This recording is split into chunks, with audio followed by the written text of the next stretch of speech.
पिता का अपमान, टीबी का मेहमान, पूज्य बापूजी के सत्संग प्रवचन से। जो माता पिता और गुरु की अवज्ञा करता है उसको किसी न किसी जन्म में उसका फल भोगना ही पड़ता है। संत कबीर जी कहते हैं, कबीरा वे नर अंध हैं, हरि को कहते और गुरु को कहते, और हरि रूठे गुरु ठौर है, गुरु रूठे नहीं ठौर। जैसे गुरु का ठुकराया हुआ कहीं का नहीं रहता, ऐसे माता पिता के अपराधी को भी चुकाना पड़ता है। बंगाल के फरीदपुर जिले का जितेंद्र नाथ दास वर्मन नामक एक युवक टीबी की बीमारी से इतना तो बुरी तरह घिर गया कि सारे इलाज व्यर्थ हो गए। कुलगुरु ने कहा कि यह रोग इस जन्म का नहीं है, पूर्व जन्म के किसी पाप का फल है। तुम भगवान तारकेश्वर की पूजा करो, वे तुम्हारी कुछ मदद करेंगे। उस युवक ने अपने कुलगुरु के आदेशानुसार भगवान श्री तारकेश्वर जी के मंदिर में पूजा प्रार्थना प्रारंभ कर दी। कुछ ही दिनों के बाद तारकेश्वर भगवान उसके स्वप्न में आए और कहा, तूने पिछले जन्म में अपने पिता की अवज्ञा की थी, उनका अपमान किया था, उसी का फल है कि तू टीबी रोग से पीड़ित है और कोई इलाज काम नहीं कर रहा है। अब इस समय तेरा वह पूर्व जन्म का बाप फरीदपुर जिले के बड़े डॉक्टर श्री सत्यरंजन घोष के नाम से प्रसिद्ध है। तुम यदि उनकी चरण रज को ताबीज में मढ़ाकर धारण कर सको और प्रतिदिन उनका चरणोदक ले सको तथा वे संतुष्ट होकर तुम्हें क्षमा कर दें तो तुम ठीक हो सकते हो। इसके सिवाय दूसरा कोई उपाय नहीं है। युवक ने स्वप्न की सारी बात अपने कुलगुरु को बताई। कुलगुरु ने कहा कि यह तारकेश्वर भगवान की कृपा है कि तुझे नाम सहित पता भी बता दिया। वह युवक डॉक्टर साहब के पास गया, स्वप्न की बात बताई और बोला, आप पिछले जन्म के मेरे पिता हो। मैंने आपका अपमान किया था, आपकी अवज्ञा की थी, जिसके कारण मुझे टीबी रोग हो गया है। अब आप मुझे सेवा का अवसर दो। पूर्व जन्म का पिता अभी डॉक्टर था, वह जानता था कि यह संक्रामक रोग। उसने जल्दी हाँ नहीं भरी, बोला, तू पिछले जन्म का बेटा होगा तो होगा, लेकिन इस जन्म में मैं तुझे साथ में रखूं और कहीं मुझे टीबी हो जाए तो तू अभी अपने घर जा।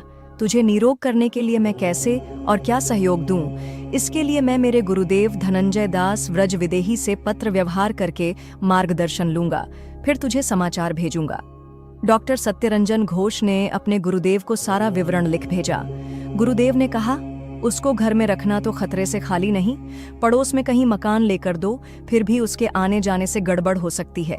उत्तम तरीका तो यह है कि उस युवक जितेंद्र नाथ दास को अपना छाया चित्र दे दो और कह दो कि तुम अपने घर में ही रहकर इस फोटो को साक्षात अपना पिता मानकर सेवा पूजा करो और चरणामृत लिया करो। कभी मौका मिलेगा तो मैं तुम्हें अपनी चरण धूलि दे दूंगा, चरणामृत भी दे दूंगा। हिम्मत करो, तुम ठीक हो जाओगे। उस डॉक्टर ने अपने गुरुदेव के बताए अनुसार टीबी से पीड़ित उस युवक को पत्र लिखकर भेज दिया। पत्र में लिखे अनुसार उस युवक ने छाया चित्र मंगवाकर पूजा प्रारंभ कर दी। ज्यों-ज्यों पूजा करता गया, त्यों-त्यों उसका रोग मिटता गया। समय पाकर पिछले जन्म का पिता, जो अभी डॉक्टर था, उसने अपना चरणोदक तथा चरणरज दे दी और बोला, मैंने तुझे माफ कर दिया।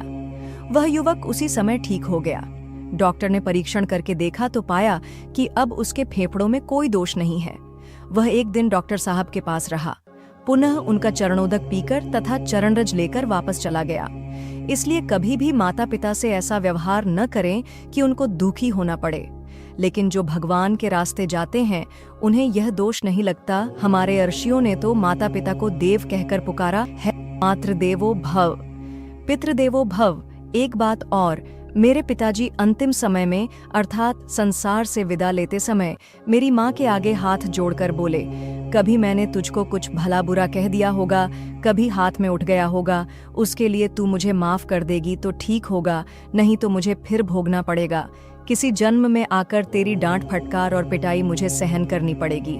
मेरी माँ ने कहा, अच्छा तो मुझसे भी तो कोई गलती हुई होगी, आप माफ कर दो। बोले, हाँ हाँ मैंने माफ कर दिया। आप भी मरो तो जरा ये अक्ल लेकर मरना, अब मरते समय याद रहे न रहे, अभी साल में एक बार आपस में एक दूसरे से माफ करा लिया करो। पति पत्नी, भाई भाई, मित्र मित्र लेखा चुकता करा लिया करो, जिससे दोबारा कर्म बंधन में पड़कर आना न पड़े।